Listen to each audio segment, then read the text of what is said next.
Assalamualaikum warahmatullahi wabarakatuh. Saya nama Winarso selaku Ketua Takmir Masjid Fisabilillah. Kami mengucapkan banyak-banyak terima kasih kepada Lasismu Cabang Sidoarjo, kemudian Majelis MPKS, kemudian Pemuda Muhammadiyah, kemudian Nasihatul Asyah Cabang Sidoarjo, yang mana sangat peduli sekali dengan keberadaan kebersihan masjid. Kami sangat berterima kasih pula kepada ibu-ibu pimpinan Aisyah Ranting Sumput yang sudah ambil bagian dari kebersihan masjid. Kami berharap bahwa program ini dilanjutkan terus karena banyak masjid-masjid Muhammadiyah ataupun masjid-masjid lain yang kondisinya sangat memprihatinkan sekali, di mana kebersihan sangat kurang sekali, kemudian pemeliharaan properti masjid juga sangat kurang sekali. Kedepan kami berharap kepada pihak pimpinan cabang Lasismu Sidoarjo, kemudian MPKS, kemudian Nasihatul Asyah, kemudian Pemuda Muhammadiyah terus bergerak terus untuk bersihkan masjid dan menjadi sahabat masjid ke depan. Mungkin itu yang bisa kami sampaikan. Terima kasih, jazakumullah khairan katsirah. Wassalamualaikum warahmatullahi wabarakatuh.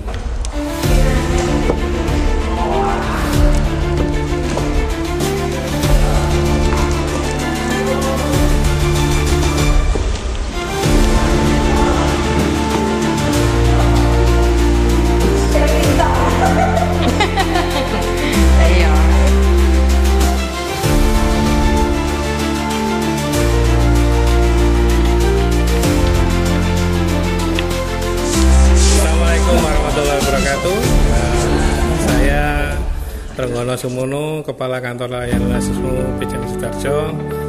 Adapun yang melatar belakangi kegiatan ini pertama karena ini adalah pilot project dari Kantor Layanan Lasismu pertama kali untuk menyambut bulan suci Ramadan tahun 1446 Hijriah, dan yang kedua untuk mensinergikan beberapa majelis dan ortum, di mana di sini ada Kantor Layanan Lasismu, Majelis MPKS Pembinaan Kesejahteraan Sosial, terus ada ortum yaitu pimpinan cabang Pemuda Muhammadiyah Sidoarjo dan pimpinan cabang Nasihatul Asyah Sidoarjo. Itu untuk sebenarnya tujuannya itu yang paling penting pertama siar dan mewujudkan program sinergitas yang telah dicanangkan oleh PCM Sidoarjo. Terima kasih.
Assalamualaikum warahmatullahi wabarakatuh.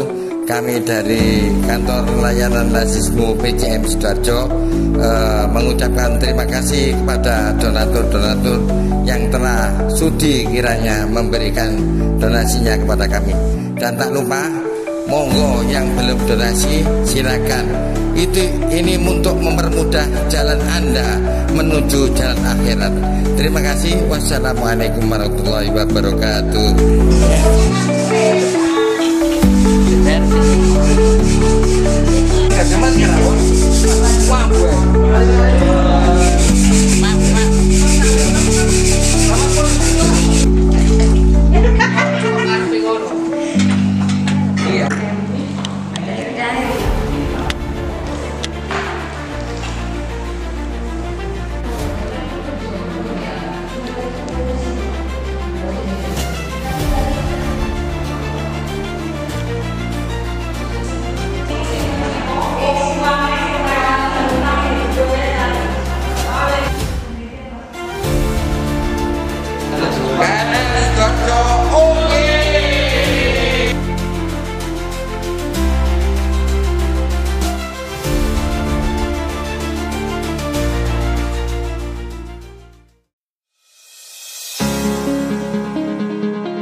Waalaikumsalam. Bagaimana tanggapan Pak Iqbal mengenai bersih-bersih musola ini, tekanan PJPM sama PJNA?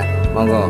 Ya, pertama-tama kami selaku pimpinan ranting Muhammadiyah Jong Bakalan mewakilinya ya berterima kasih kepada KLL Lasismu Cabang Sidoarjo dan beserta ortum-ortumnya membantu kami terutama takmir Musola Al Furqon Jemong Bakal ini untuk membersih tempat jamaah kami, terutama untuk menghadapi kurang lebih 2 minggu lagi untuk Ramadan, supaya nanti maksudnya kami nanti bisa jamaah dengan khusyuk dengan situasi tempat yang bersih. Dan semoga program ini nanti juga nggak sampai di sini aja, berlanjut ke yang lain-lainnya, yang lainnya terutama tempat ibadah yang lainnya untuk bersih-bersih tentang Ramadan ini. Semoga program kerja ini dari KLL Lasismu Cabang bermanfaat bagi jamaah Jemong Bakalan dan menjadikan amal jariah untuk KLL Lasismu Cabang Sidoarjo. Ya, terima kasih Pak Iqbal. Monggo.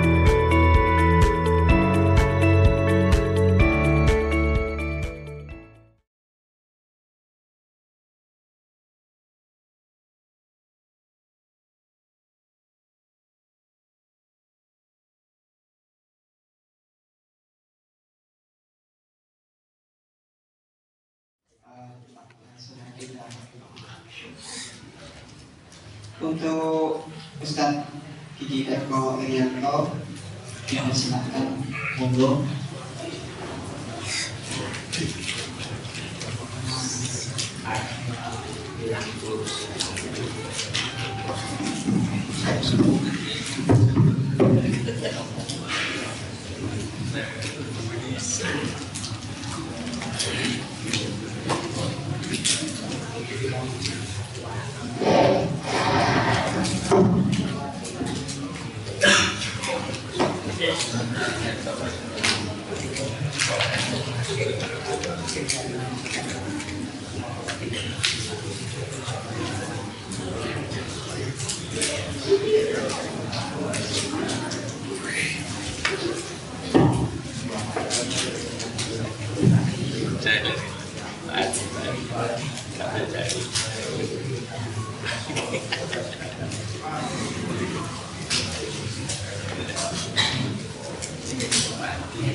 Assalamualaikum warahmatullahi wabarakatuh.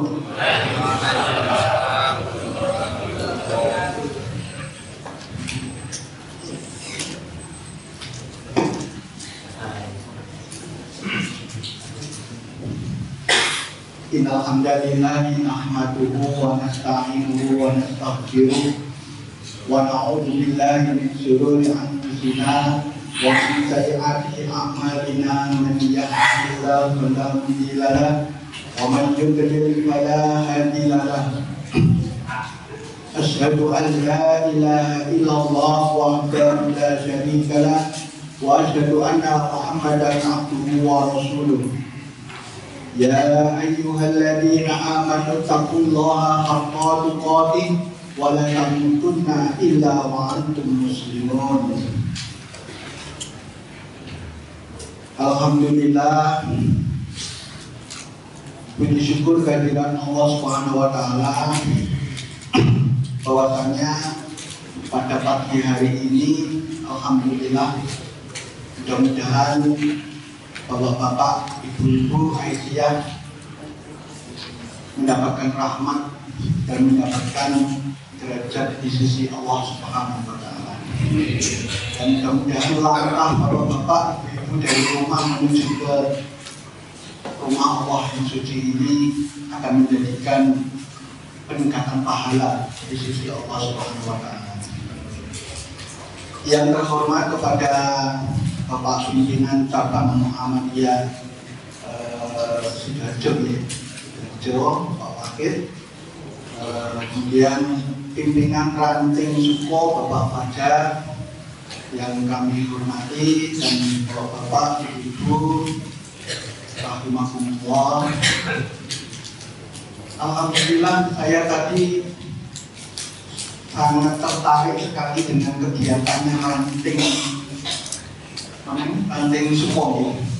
Alhamdulillah, kemarin itu tanggal 30 saya juga diundang sama Ibu-Ibu Aisyah Suko untuk mengisi kajian juga sama Kristologi Guru Widiana.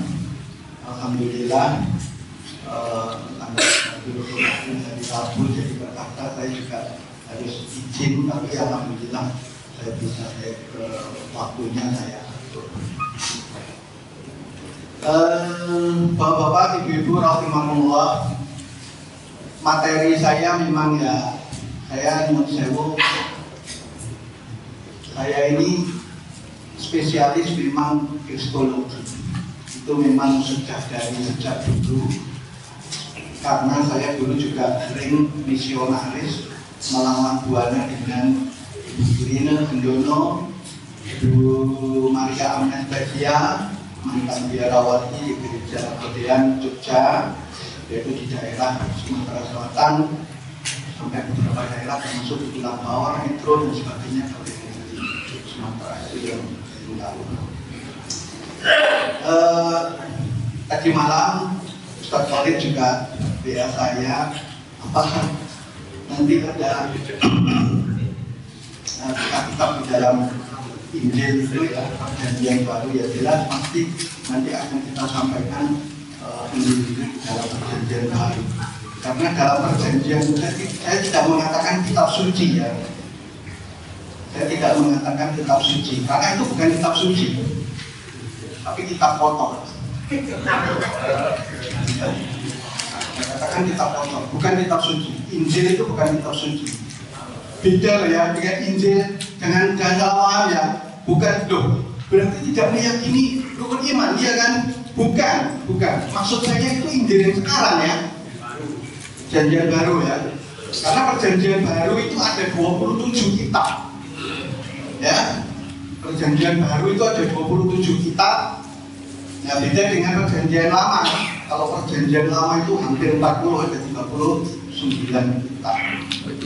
Termasuk kalau perjanjian lama itu diantaranya Imamat, kemudian Yehusa, itu kebanyakan kitab-kitab di dalam Katolik. Tapi kalau perjanjian baru itu biasanya dalam Protestan, Kristen dan sebagainya, Advent dan sebagainya. Kita langsung aja menginjak ke materi ya. Ini saya kalau kajian kristologi itu kalau bisa ya kita bukannya takut ya, kita cuma menjaga keluar kita ya. Kalau kita juga itu saling ekspos sampai keluar ya. Kita cukup intern, biasanya kalau kristologi itu intern jadi supaya tidak menimbulkan fitnah dan sebagainya. Jadi seperti apa yang di dalam tema saya, ketika kemarin itu Ibu Asia meminta tema bagaimana cara membentengi keluarga kita itu dari serangan-serangan orang-orang diskriminasi. Apalagi sekarang ini sangat hebat sekali ya, harus hati-hati keluarga kita harus kita bentengi. Ya. Kalau nggak kita bentengi, kita bisa ya tadi mereka itu sangat halus sekali. Karena memang itu sudah ada program dalam gereja, itu memang demikian. Tidak bisa dengan cara ini, ya, katakan seperti setan. Ya memang mereka itu iblis, ya. Jadi nggak bisa menggoda itu ya bagaimana merayunya secara halus supaya mereka itu bisa masuk ke dalam ajarannya. Ya. Iblis itu kan gitu, ya. Sampai bagaimana supaya mereka tergelincir. Kalau sudah begitu ketawa. Yang non muslim itu kalau belum mereka itu sampai betul-betul masuk ke ajaran akidahnya mereka nggak puas, selalu terus ya oposisi caranya.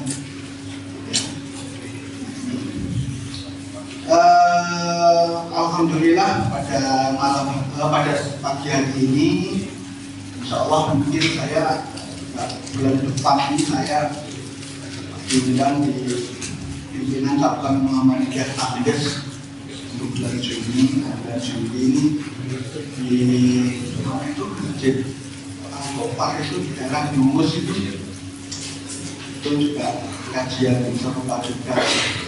Memang saya itu jadwal saya itu kebanyakan sawah saya itu di daerah Surabaya. Untuk Sidoarjo ini memang jarang, biasanya di Surabaya, makanya kadang sama Ustaz Walid itu jam 10 malam itu saya kadang-kadang baru datang itu dari kadang di Nomo, dari Tandes, dari jauh-jauh memang. Itulah pengorbanan, mudah-mudahan kita diberi kekuatan oleh Allah Subhanahu wa Ta'ala untuk menjaga nama Allah. Jadi kita langsung aja, ini waktu saya berapa jam ini? Berapa menit?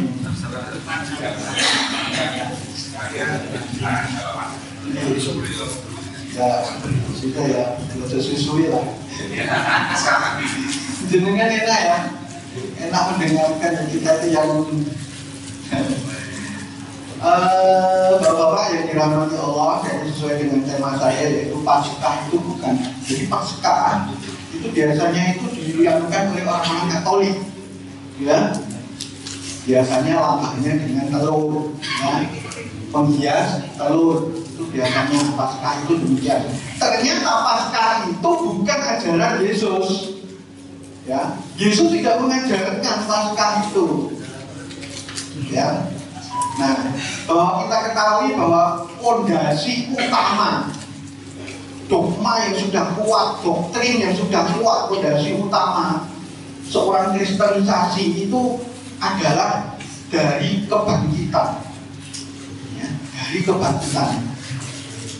Nah, adanya suatu kebangkitan itu otomatis didahului dengan suatu bangkit, tapi didahului dengan suatu kematian. Seperti kita, yaitu kematian dulu, baru nanti akan dibangkitkan oleh Allah.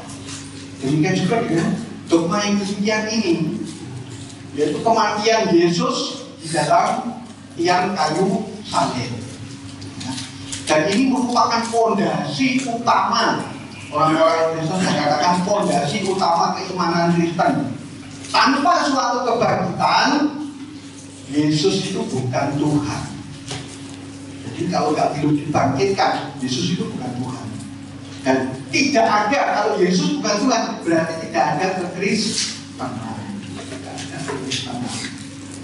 Nah, lalu siapa sih yang menciptakan Kristen itu? Apakah Yesus? Yesus tidak mengajarkan Kristen. Yesus mengajarkan tauhid.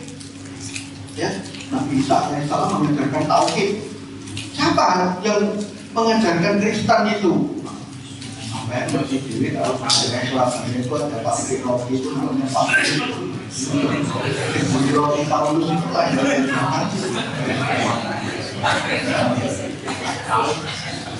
Rotis Mesir itu ya. Mangan Rotis Mesir itu Paulus itu sih ngajar lagi itu sih merubah semuanya kita.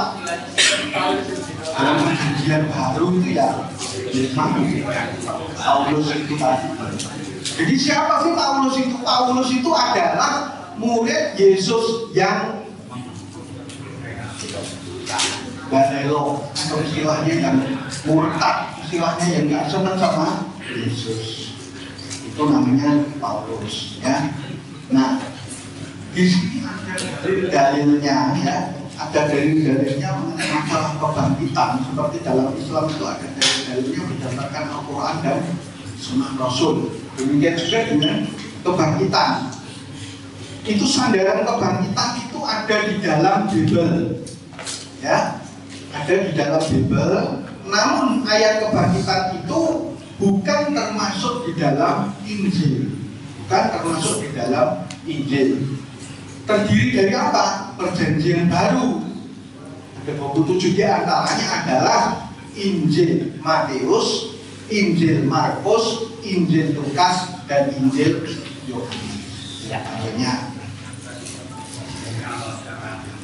Ya. Nah, bagi Paulus tadi yang mengajarkan tadi itu dogma kebangkitan ini sangat penting sekali bagi Paulus, sangat penting sekali. Karena itu merupakan sandaran utama. Seperti kalau kita Muslim ya, sandaran fondasi utama adalah syahadat, kalimat syahadat ya, asyhadu alla, itu utama pokok kita. Kalau tidak begitu, bukan Muslim. Betul kan Pak? Itu fondasi utama. Demikian juga dengan Kristen, dari agama yang diciptakannya, makanya namanya adalah Kristen. Selanjutnya gereja menulisnya menjadi sebuah bab di dalam Bible yang berjudul kebangkitan atau Paskah. Di sini paham Pak? Maka kadang-kadang itu ayat-ayat di dalam kitab-kitab itu kadang-kadang membingungkan dan robotnya leneh dan nyusewu. Kadang-kadang isinya itu maaf ya, pornografi. Loh kok kitab suci? Nggak lakukan. Kalau itu dijadikan nama kitab suci. Beda dengan Injil ya. Lalu apakah Injil mereka itu bukan kitab suci? Bukan, saya katakan bukan kitab suci, tapi kitab Taurat. Nah, kitab Injil yang asli itu bagaimana? Sekarang di mana? Kira-kira di mana Pak? Kitab Injil yang asli itu sudah terbawa oleh Nabi Isa alaihissalam pada waktu beliau itu diangkat oleh Allah, dikejar-kejar oleh tentara Rom, yaitu Romawi. Kemudian pada saat terbatas, kemudian itu tadi sejarahnya ketuhanan itu tadi, ya, ada seseorang namanya siapa yang di wajahnya semuanya dimiritkan sama Nabi Isa alaihissalam, yaitu Yudas Iskariot. Apa sih maksudnya? Apa namanya? Allah itu menciptakan segala sesuatu itu pun saya pun kalau betul-betul terjadi. Loh, ini Pak Wahid. Bukan, saya itu bukan Pak Wahid. Saya itu misalnya si Fulan, si A. Ya orang nggak percaya wajahnya sama seperti Pak Wahid. Dan tingkah lakunya semuanya. Ya, kamu itu Yesus. Mau menyangkal apa? Bisa keren. Itulah. Nah, itu tadi dalilnya dari kebangkitan itu ada di dalam, mungkin Ustaz Khalid membawakan apa namanya itu perjanjian baru ya, di dalam Korintus. Di dalam Korintus pasal 15 ayat 17 sampai 19. Dalam pasal 17-nya itu mengatakan, jika Kristus tidak dibangkitkan, maka sia-sialah. Ini karangannya Paulus ya, bukan Injil yang asli ya, ini karangannya Paulus. Jika Kristus tidak dibangkitkan, maka sia-sia, percuma kepercayaanmu dan kamu hidup di dalam lumuran dosa. Ini kata Paulus ya, dalam Korintus. Kemudian ayat 18-nya, demikian maka kamu akan binasa.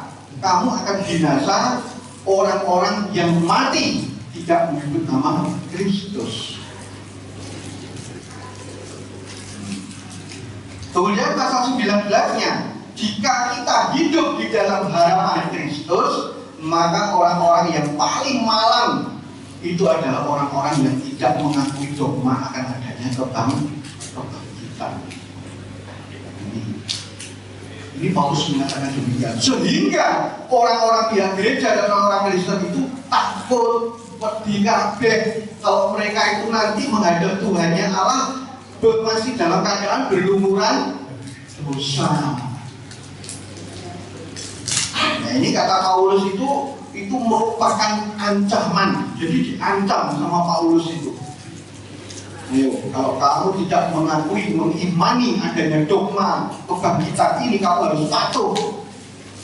Makanya saya pakai dalam suatu jemaat itu kalau di dalam Muslim itu namanya jamaah ya. Kita semua ini jamaah di dalam masjid musola ya, jamaah.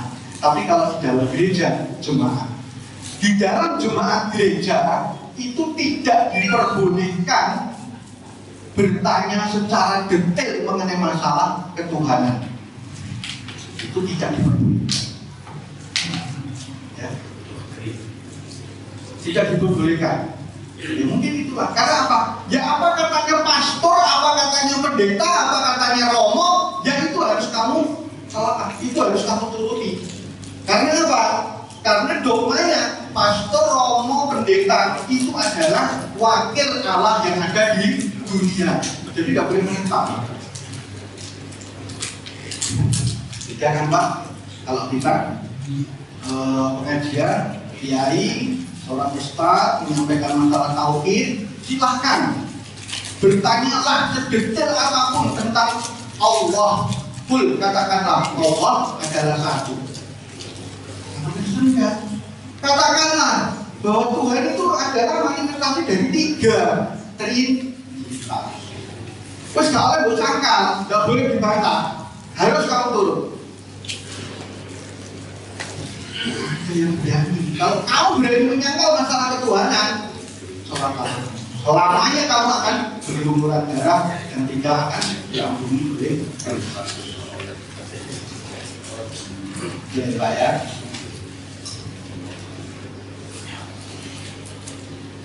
Nah, itu tadi ancamannya Paulus itu demikian hebatnya, sampai-sampai barang siapa yang tidak percaya dengan adanya Yesus bangkit dan hidup kembali dari kematiannya, maka akan diancam bahwa hidupnya akan sia-sia belaka seperti yang ada di dalam Korintus pasal 15 ayat 17, 18, 19 ayat.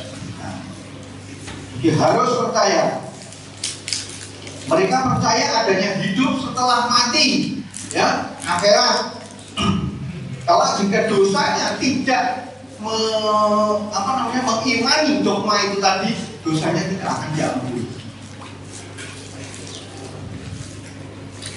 Nah, Kristen itu meyakini bahwa Yesus itu adalah mati di dalam tiang kayu salib. Tapi pertanyaannya apa? Saya kadang-kadang melihat Yesus yang ada di Jawa, Yesus yang ada di Ambon, Yesus yang ada di Ethiopia atau di negara luar, beda-beda Pak. Yesus di Jawa ini kulitnya ya sawo kayak begini nih, sawo matang ya. Tapi beda kalau Yesus yang ada di Mongolia atau di Korea, warnanya putih-putih. Ya, itu loh, jadi buron ya. Macam-macam lah, tergantung daerah ini kan daerah Ambon, Irian, Sewu, hitam Pak, Yesusnya, itu, ya, ini ya, itulah, makanya, ya itulah perbedaan-perbedaan yang demikian itu. Nah, Kristen itu percaya bahwa Yesus itu mati di kayu salib dan diturunkan dari kayu salib, dikuburkan, dimasukkan ke dalam goa. Tidak dikubur di tanah, tapi dimasukkan ke dalam goa. Pada hari ketiga mereka itu dibangkitkan. Pada hari ketiga. Tapi dari ajaran demikian Tuhan ini nanti akan beda-beda semuanya. Nanti akan beda. Di antara orang yang mati sebagaimana di dalam pengakuannya iman rasuli, ya, keimanan rasuli itu di dalam bahasa Latinnya dinamakan simbolum, simbolum apostolorium, ya, itu bahasa. Karena apa? Di dalam perjanjian baru, kitab-kitab perjanjian baru itu masih menggunakan bahasa aslinya adalah bahasa Yunani. Beda dengan perjanjian lama. Kalau perjanjian lama itu masih menggunakan bahasa lama sekali, ya, bahasa lama sekali. Nah ini yang menguasai bahasa kitab Zabur, Taurat, ya. Ini mengetahui ilmu tersendiri dalam berbahasa. Nah, istilah Latin di dalam bahasa Yunani simbolum apostolium itu, atau yang disebut di dalam orang Indonesia mengatakan dengan credo, credo para rasul atau syahadatnya para rasul, dikatakan demikian. Di dalam poin kelima, di dalam pasal tersebut itu disebutkan bahwa pada hari ketiga Yesus dibangkitkan, ya. Yesus dibangkitkan ini ada di dalam kitab Matius, di dalam Injil Matius pasal 12 ayat 38 sampai 40. Bagaimana bunyinya di dalam Matius? Bunyinya adalah pasal 38-nya. Pada waktu itu berkatalah para ahli Taurat, ya, dan orang-orang Farisi kepada Yesus, Guru, kami ingin melihat suatu tanda-tanda darimu, ya, dalam Matius. Kemudian di dalam ayat 39-nya dan dijawab, kamu adalah termasuk orang yang jahat dan tidak setia padaku, pada Yesus kata Paulus. Mereka itu tidak diberi tanda-tanda dari kenabian pada waktu yang terdahulu, Yunus alaihissalam. Kemudian di dalam ayat 40-nya, tandanya bahwa Nabi Yunus alaihissalam tinggal di perut ikan, ya, dalam perut ikan selama 3 hari, selama 3 malam. Juga anak manusia itu nanti akan tinggal di bumi, itu juga dalam rahimnya bumi, itu selama 3 hari 3 malam. Sekarang pertanyaannya, apakah Yesus itu betul-betul 3 hari 3 malam seperti prosesnya Nabi Yunus, tinggal di dalam kubur, di dalam gua? Nah, ini ternyata dogma demikian ini bujuk bohong, tidak terbukti. Apa buktinya? Pertanyaannya itu, apa betul Yesus itu mengalami kematian 3 hari 3 malam? Jika itu benar, Yesus mengalami demikian, maka Paskah itu sama dengan Natal yang sudah diakui oleh Paus Benediktus yang ke-16 sebagai yang kebohongan. Ini Paulus mengatakan, ya, salah tanggal dan tidak nggak benar, ya, salah tanggal. Karena sampai sekarang pun tidak ada yang tahu kelahiran pastinya Yesus. Tapi bisa, ya, ada yang tahu. Saya lupa, ya.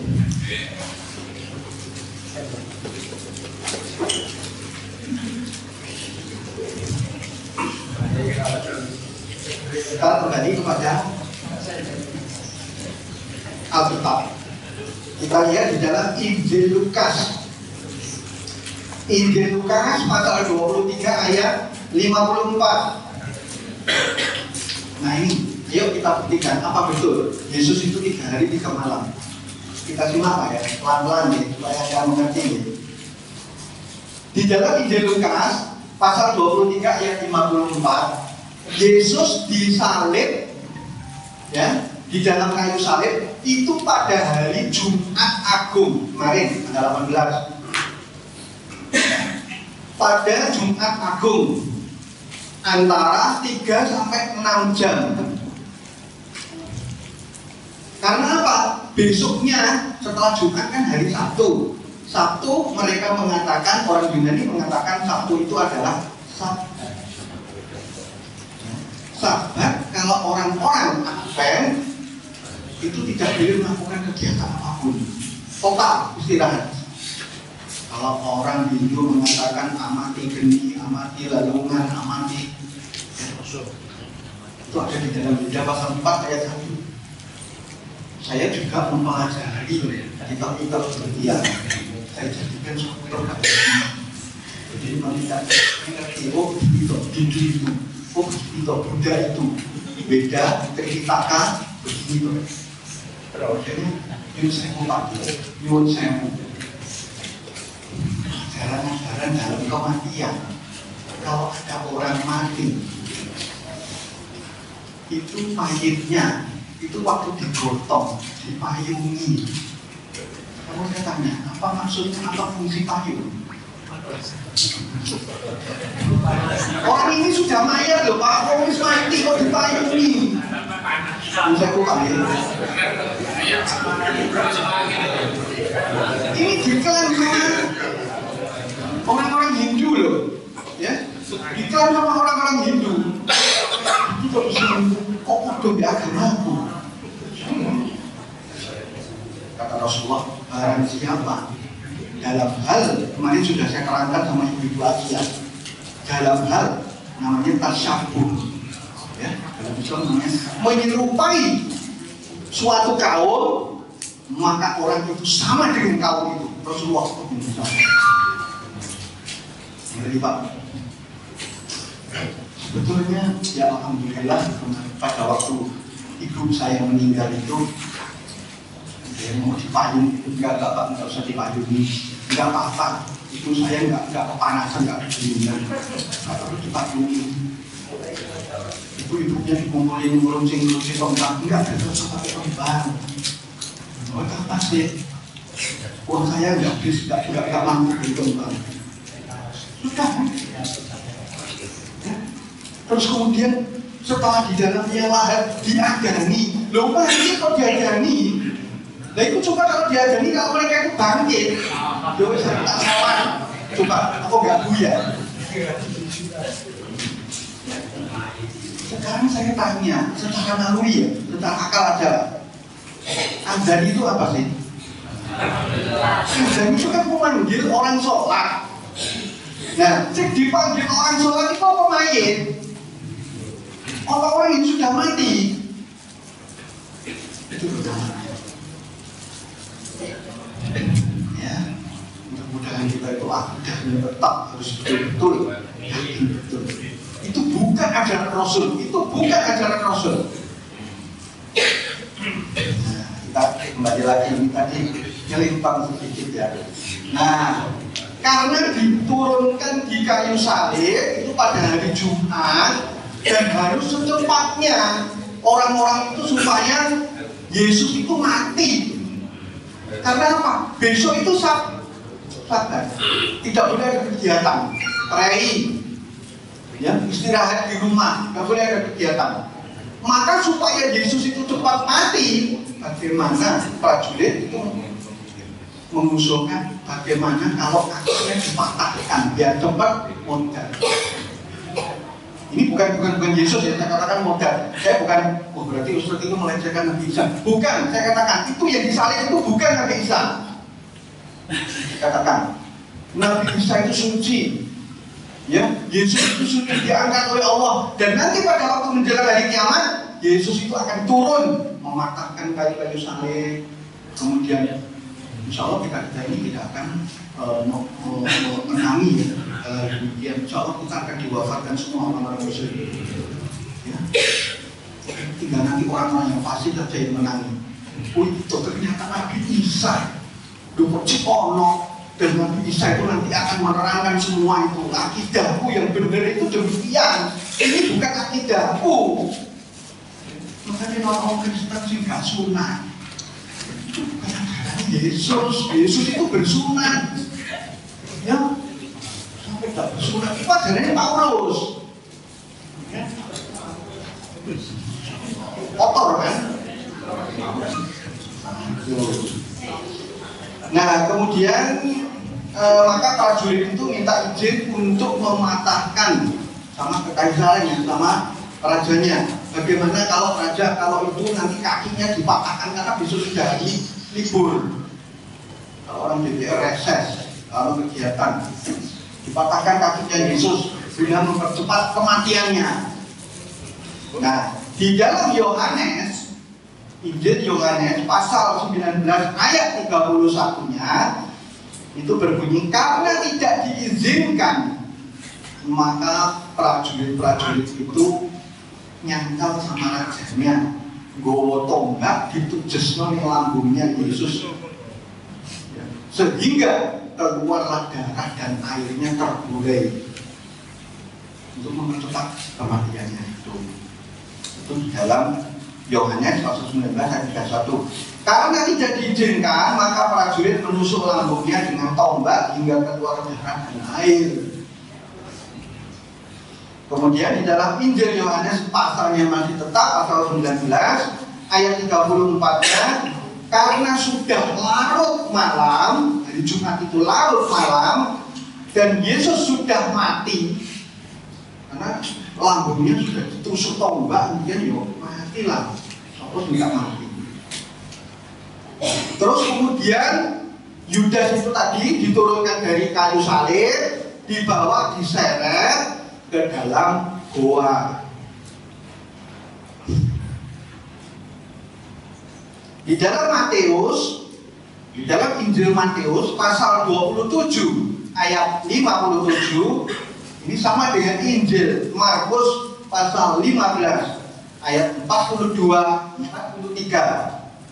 Tubuhnya Yesus diseret, dikuburkan, masukkan ke dalam goa dengan seorang saudagar Yahudi yang bernama Yusuf Arimatea. Mungkin Bapak pernah dengar Yusuf Arimatea. Inilah saudagar kaya yang menyeret tubuh Yesus, tidak di liang kubur, tapi dimasukkan ke dalam goa, ditutup sama batu. Kemudian Injil Lukas pasal 23 ayat 52-nya, sebelum tubuhnya Yesus itu diseret, masukkan ke dalam goa, tubuhnya itu dilumuri rempah-rempah.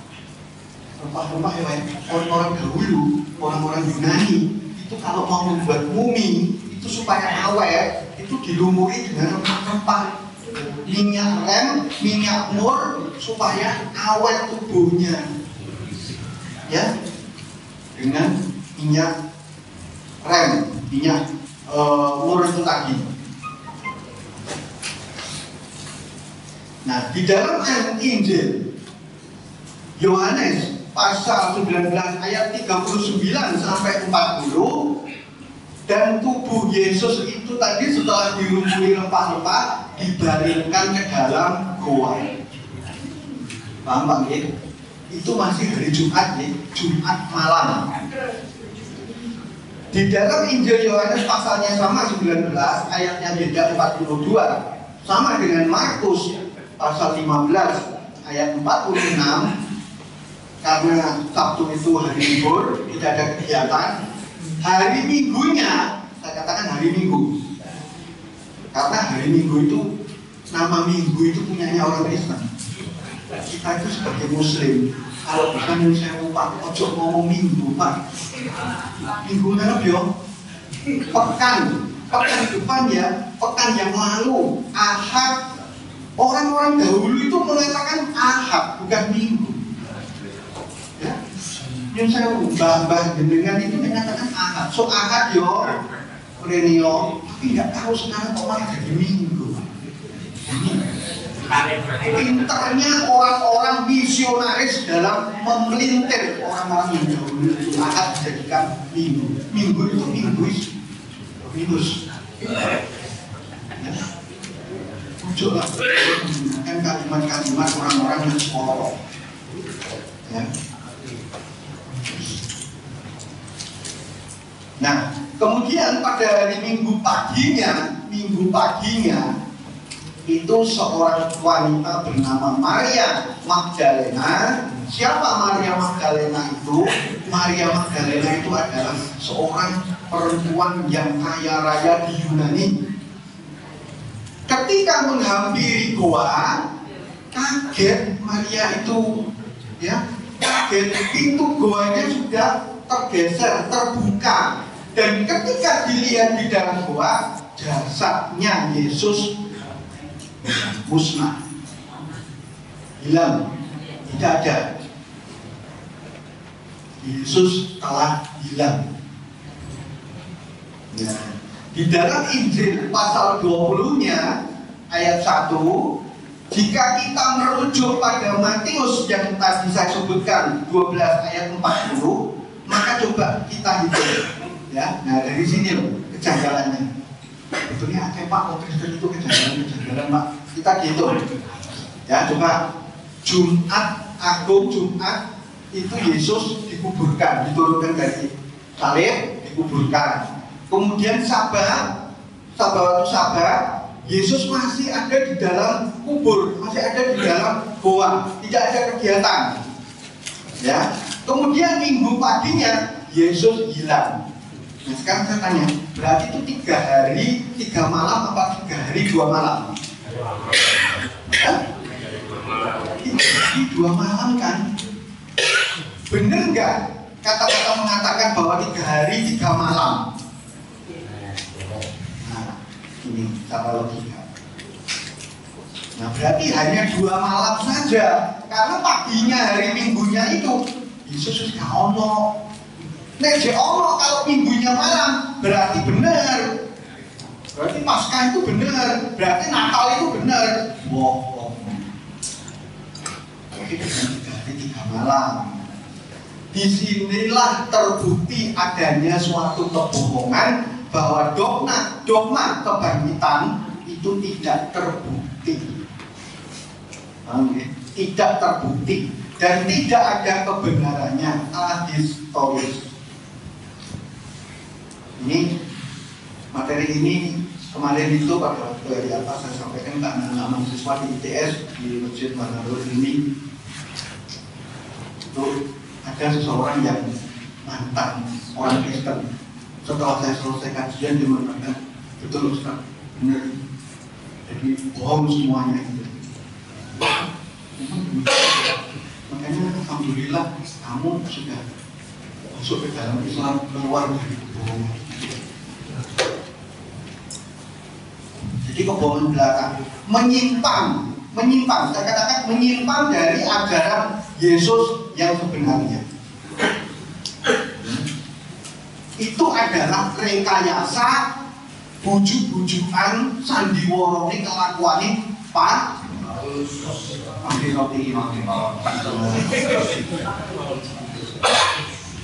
paham ya? Lalu pertanyaannya, dari mana ajaran Paskah itu berawal? Dari mana? Setelah menetapkan Yesus sebagai Tuhan, ya, Yesus bukan Nabi Isa ya. Di dalam Konsili Nisea tahun 325 Masehi, maka Konstantin itu adalah ibu kota Roma itu memperkuat dengan penetapan adanya hari Paskah sebagai hari kebangkitan resmi dalam Roma yang disebut dengan resurrection. Perhitungan dasar yang berlaku zaman pertengahan, yaitu adalah Paskah itu tidak benar, ini sebetulnya sudah diakui oleh Paulus. Tapi Paulus menutupinya ojo sampai ngerti, dan ini harus dijadikan suatu dogma. Kalian bantah.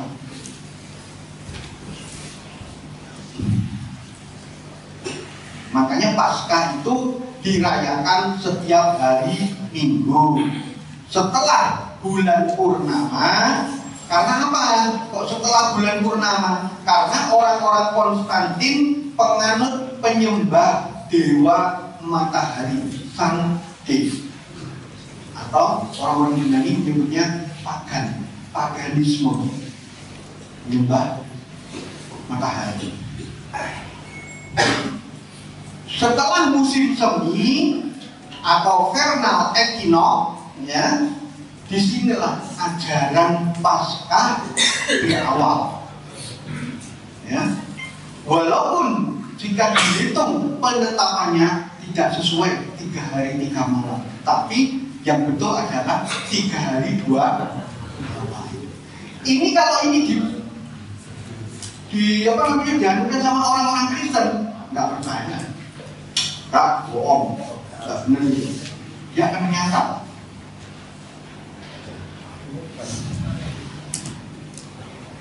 Ternyata pada hari itu ditetapkan sebagai hari kelahirannya dewa matahari, Sang Deus, dewa matahari. Pemujaan orang-orang Yunani dewa matahari. Termasuk kalau saya menerangkan menyebut salah Natal, apakah Natal itu kelahirannya Yesus? Tidak. Itu loh kelahirannya Sang Deus, kelahirannya dewa matahari. Kok macam-macam tak kalau dewa-dewa macam-macam. Jadi disamakan dengan persis seperti peristiwa Natal 25 Desember.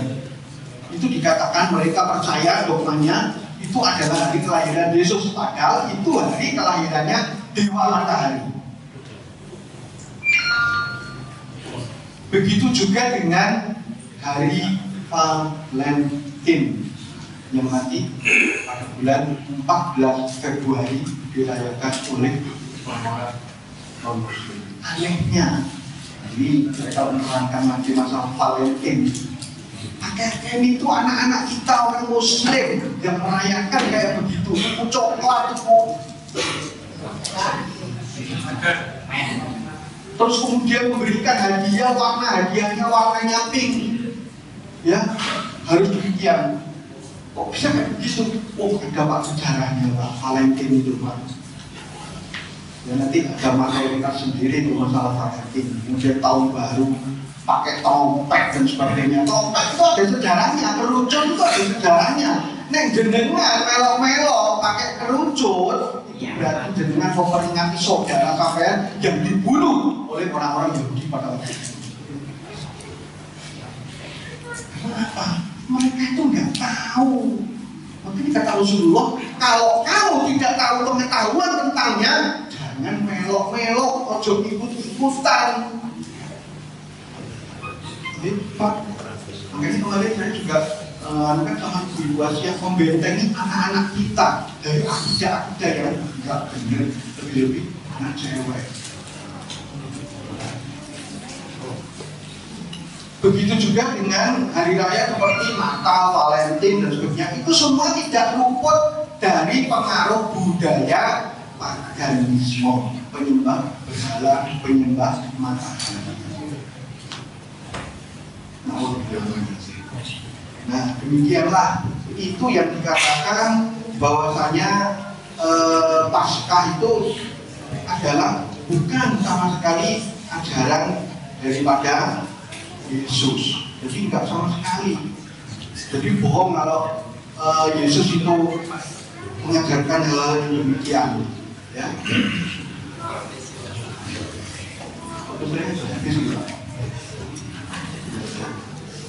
Jadi kembali ke tadi ya.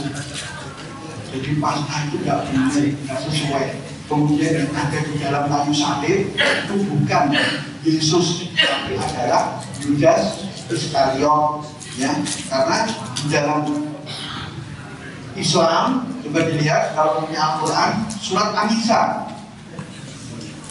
An-Nisa ayat 157 dipanggil surah yang keempat ayat 157. A'udzubillahi minasyaitonirrajim. Bismillahirrahmanirrahim. Wa qaulihim inna qatalna, dan ucapan mereka sesungguhnya kami telah membunuhnya. Ya.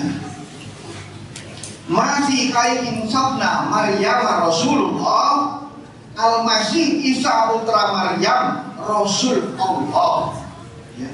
Wa ma qataluh, padahal mereka itu tidak membunuhnya.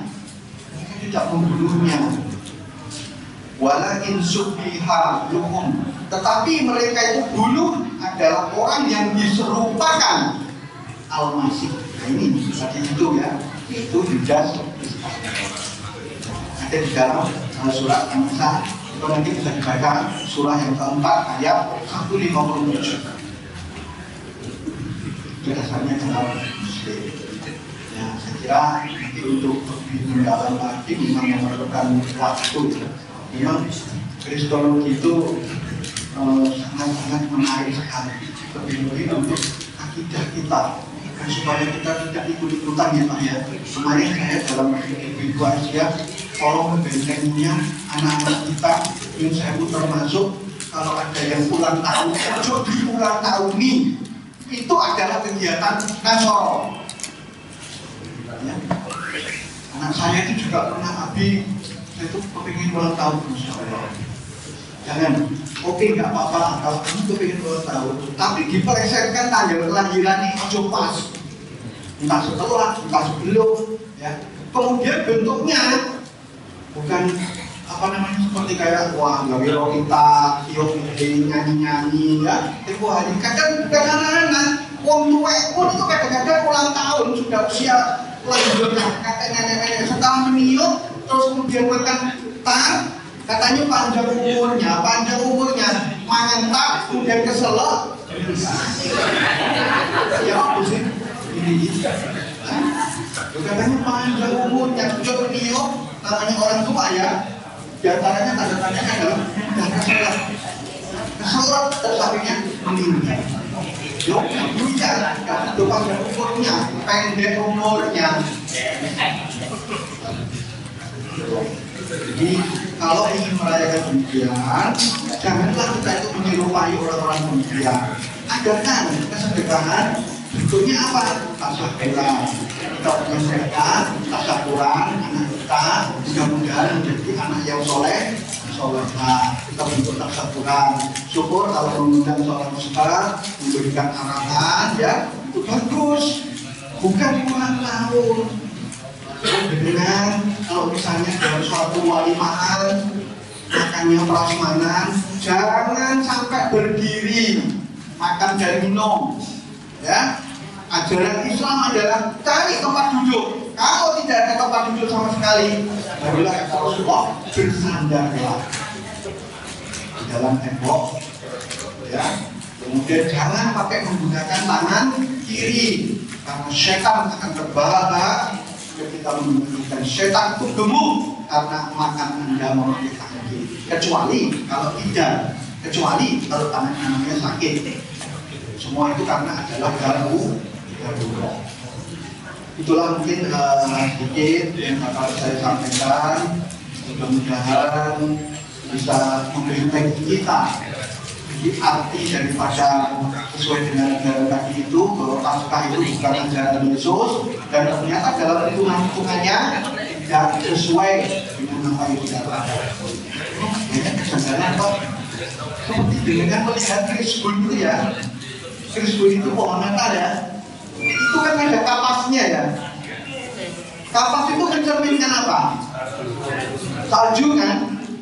Salju itu berarti musim dingin kan? Nah ini musim dingin kok ada bintang apa enggak? Mendung kok ada bintang apa enggak? Ya orang-orang yang katanya bodoh apa yang mengatakan ada salju kok ada bintangi, ada bulan. Aneh kan? Kalau terang benderang nggak ada salju musim panas, nah itu bisa bintang. Ini kok meliputi kapan katanya salju? Masya Allah. Itulah mungkin sedikit yang saya sampaikan. Mudah-mudahan ini semua bisa menjadikan lebih kuat lagi akidah kita. Karena inna dina indallah Islam. Semua agama akan ditolak oleh Allah kecuali Muslim. Wong rajine kaya apa ning gereja, wong rajine kaya apa ning wihara, ning pagoda, ning kelenteng. Semua itu adalah dijungkirkan oleh Allah di dalam neraka jahanam. Maka kita bersyukurlah kita Muslim, kita tetap iman kepada Allah. Ini kita ikut Islam, kita daripada Islam, insya Allah Allah itu maha pengampun, insya Allah kita akan digolongkan menjadi orang-orang yang beriman dan akan dimasukkan ke surga. Saya kira itu mungkin yang dapat saya sampaikan. Marilah kita tutup dengan tawadhu ini bersama-sama.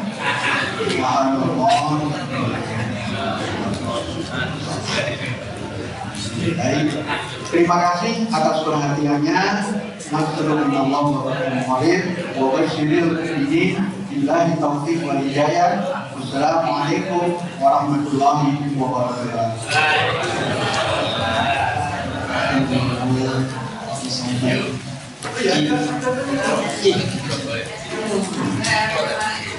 Baik, untuk para jamaah yang ingin bertanya, yang kita batasi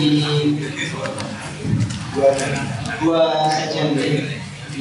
Monggo Bapak yang berkecil sebutkan nama sama dari ranting.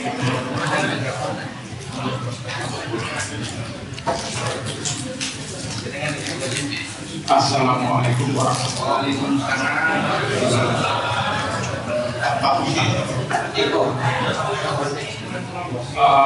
Sebelumnya saya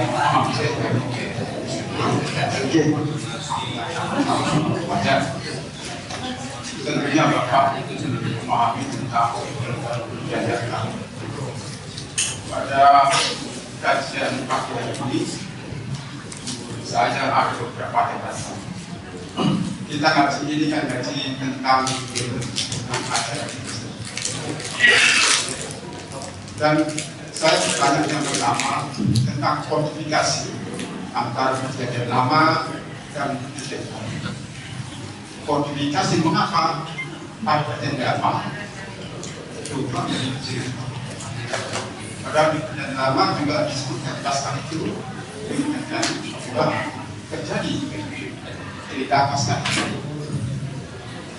Ayat di dalam pengetahuan yang saya tahu bahwa pasal yang ada di dalam perjanjian lama sangat berbeda di pasal yang ada di perjanjian baru, yaitu di pasal perjanjian lama keluaran, di pasal perjanjian baru sangat banyak. Ada itu ada dan macam-macam. Dan yang pertama, mengapa ada pembahasan perjanjian lama dan perjanjian baru? Bagaimana sejarahnya kok disini? Kalau saya melihatnya lebih baik terjadi kontradiksi. Lihat terjadinya kontradiksi ini awal dari siapa yang mengatakan kenapa situasi itu? Perjanjian lama disebutkan bahwa pasca itu adalah pada itu ada bangsa Israel dan perjalanan di Mesir. Sekarang perjanjian baru atas sedikit ada kontradiksi ini mohon bisa dijelaskan. Yang kedua saya minta pengajian ini karena perjanjian ini syarat dengan pasal-pasal dalam kitab-kitab perjanjian lama dan semua yang saya berharap adalah perjanjian baru semua perjanjian lama tidak pernah buka. Maka semestinya ini adalah pelajaran historis. Dalam perjalanan historis tentunya harus disahkan bahannya, artinya materinya bagikan semua, kemudian bagian di rumah. Karena kita lama, mungkin kalau Al-Quran setiap hari kita baca, Anda mana tidak baca apa? Ya ini kemudian menurut saya usul kalau memang ini diajari kajian historis.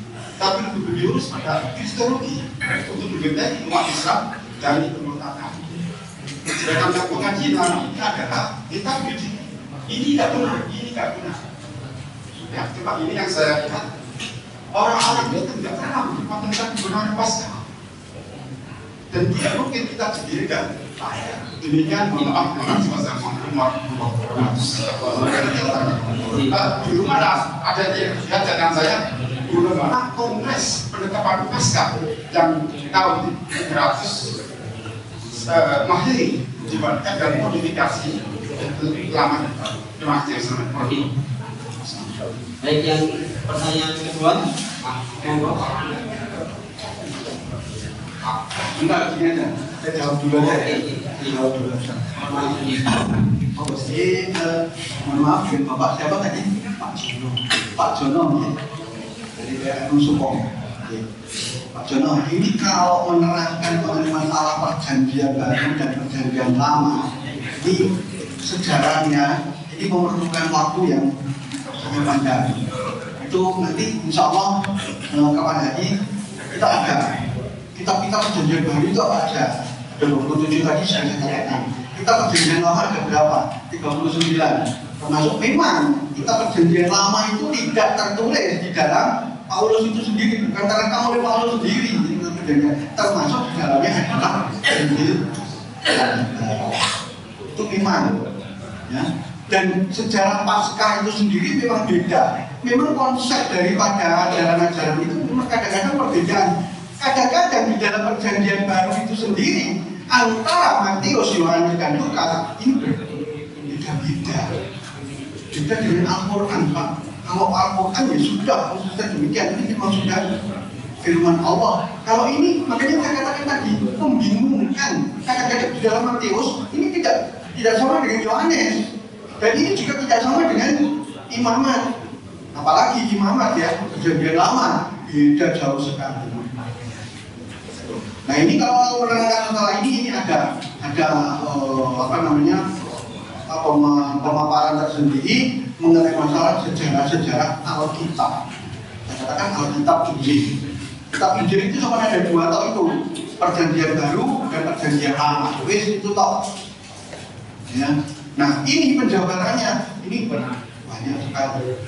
Insya Allah nanti kalau ada waktu saya bisa memaparkan mengenai masalah kejadian ini.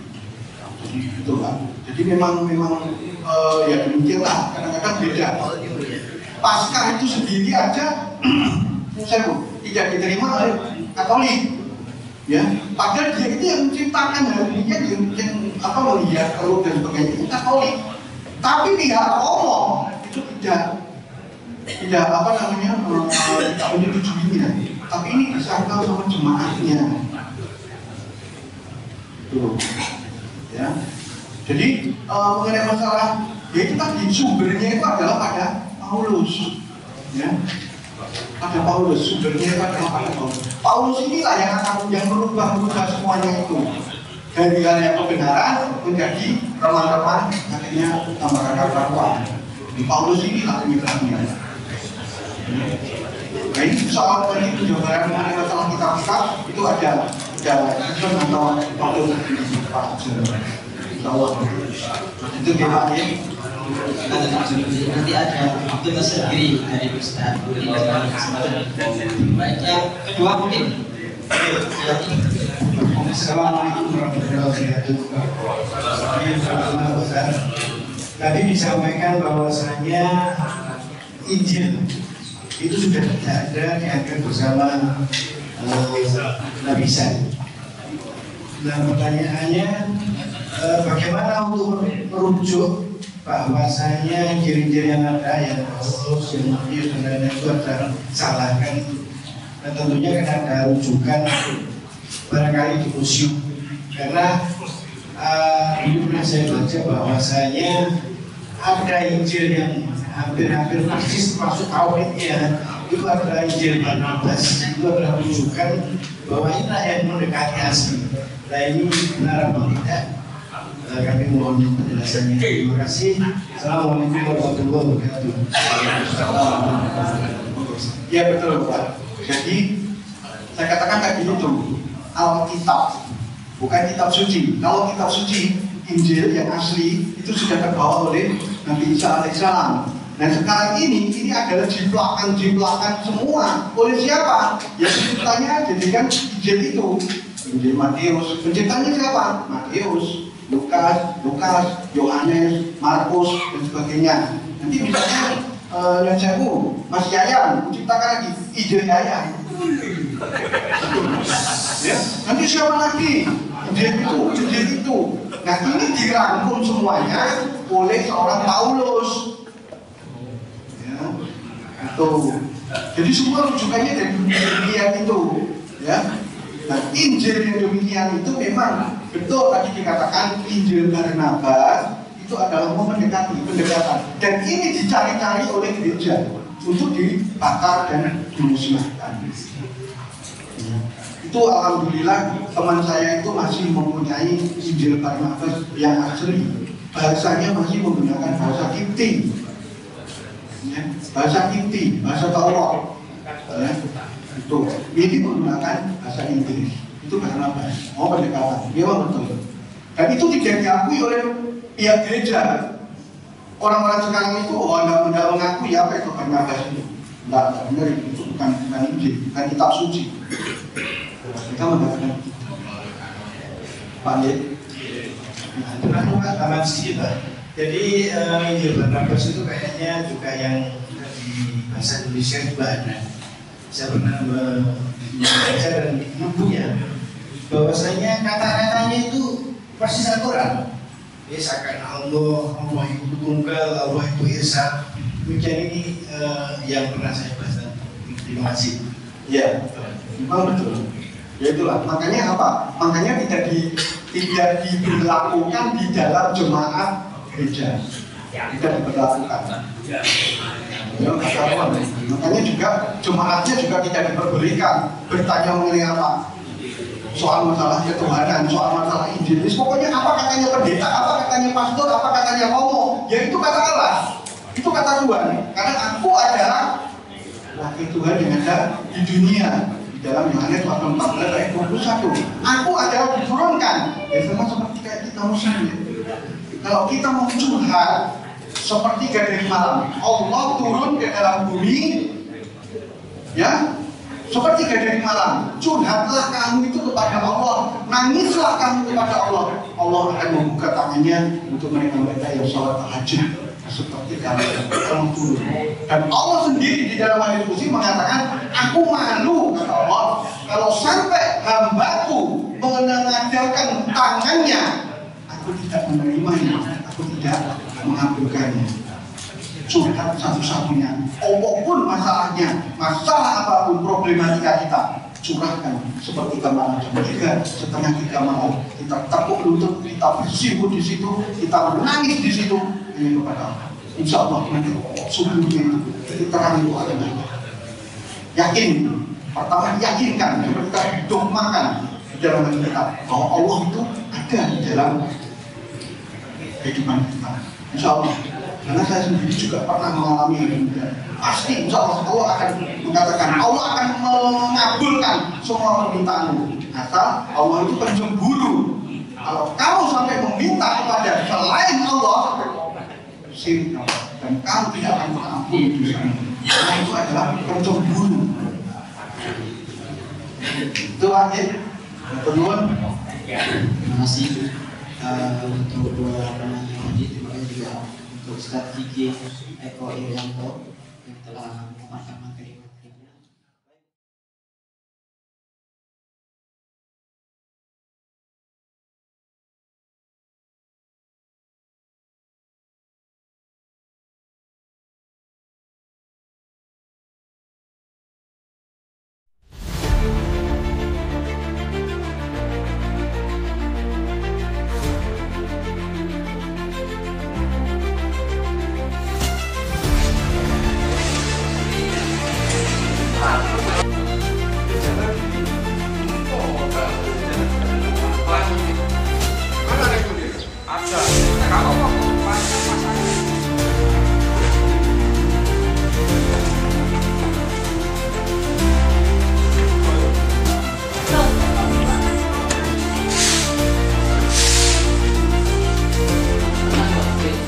Assalamualaikum warahmatullahi wabarakatuh. Saya nama Winarso selaku Ketua Takmir Masjid Fisabilillah.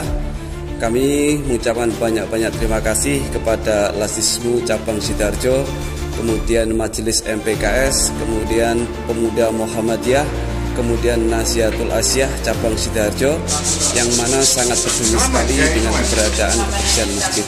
Kami sangat berterima kasih pula kepada ibu-ibu pimpinan Aisyah Ranting Sumput yang sudah ambil bagian dari kebersihan masjid. Kami berharap bahwa program ini dilanjutkan terus karena banyak masjid-masjid Muhammadiyah ataupun masjid-masjid lain yang kondisinya sangat memprihatinkan sekali, di mana kebersihan sangat kurang sekali, kemudian pemeliharaan properti masjid juga sangat kurang sekali. Kedepan kami berharap kepada pihak pimpinan cabang Lasismu Sidoarjo, kemudian MPKS, kemudian Nasihatul Asyah, kemudian Pemuda Muhammadiyah terus bergerak terus untuk bersihkan masjid dan menjadi sahabat masjid ke depan. Mungkin itu yang bisa kami sampaikan. Terima kasih. Jazakumullah khairan katsirah. Wassalamualaikum warahmatullahi wabarakatuh.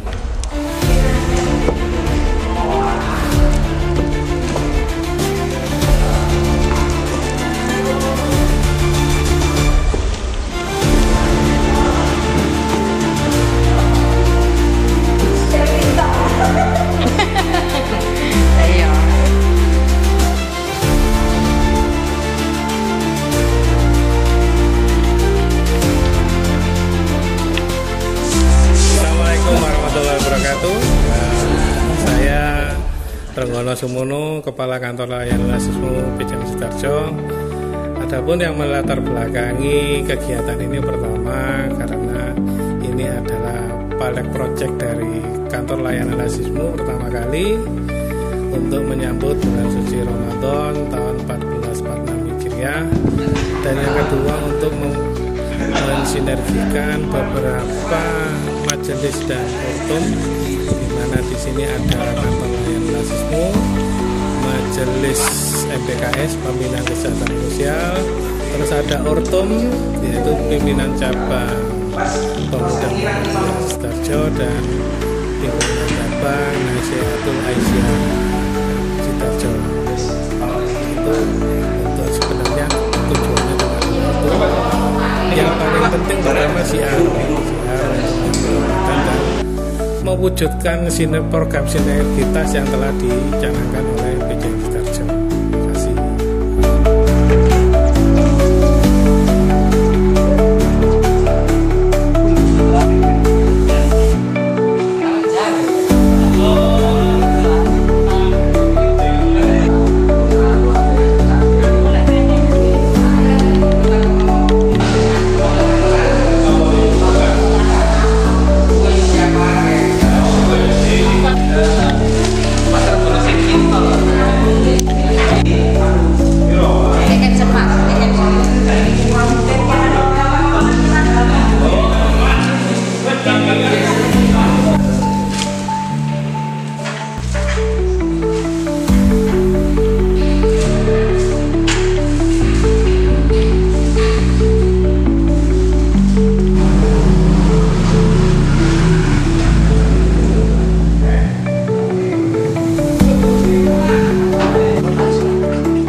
Assalamualaikum warahmatullahi wabarakatuh. Kami dari Kantor Layanan Lasismu PCM Sidoarjo mengucapkan terima kasih kepada donatur-donatur yang telah sudi kiranya memberikan donasinya kepada kami. Dan tak lupa, monggo yang belum donasi silakan. Ini untuk mempermudah jalan Anda menuju jalan akhirat. Terima kasih. Wassalamualaikum warahmatullahi wabarakatuh.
Assalamualaikum Pak Iqbal.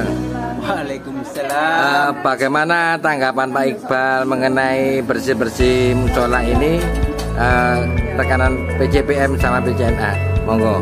Ya, pertama-tama kami selaku pimpinan ranting Muhammadiyah Jong Bakalan mewakilinya ya berterima kasih kepada KLL Lasismu Cabang Sidoarjo dan beserta ortum-ortumnya membantu kami terutama takmir Musola Al Furqon Demong Bakal ini untuk membantu tempat jamaah kami, terutama untuk menghadapi kurang lebih 2 minggu lagi untuk Ramadan, supaya nanti kami nanti bisa jamaah dengan khusyuk dengan situasi tempat yang bersih, dan semoga program ini nanti juga nggak sampai di sini aja, berlanjut ke yang lain-lainnya, yang lainnya terutama tempat ibadah yang lainnya untuk bersih-bersih tentang Ramadan ini. Semoga program kerja ini dari KLL Lasismu Cabang bermanfaat bagi jamaah Jong Bakalan dan menjadikan amal jariah untuk KLL Lasismu Cabang Sidoarjo. Ya, terima kasih Pak Iqbal. Monggo.